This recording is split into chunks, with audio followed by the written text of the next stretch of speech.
Aksi penanaman 1 juta pohon ini digelar di wilayah pesisir Kota Makassar dengan melibatkan ratusan anggota TNI dan Polri serta warga sekitar di Kecamatan Biringkanaya, Kota Makassar.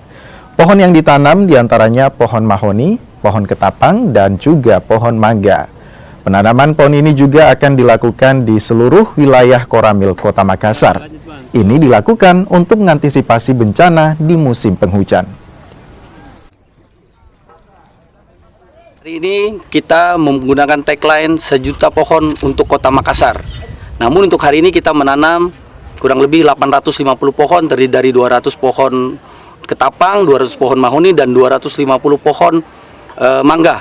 Namun kita hadir di sini dengan masyarakat, baik dari institusi TNI, Polri, maupun mahasiswa dari Unhas juga ada, dari AMI juga ada, Satpol PP, dari Pemuda Pancasila, dan seluruh elemen masyarakat yang ada di sini. Total 1029 tadi diambil oleh Aster Kasdam 14 Hasanuddin.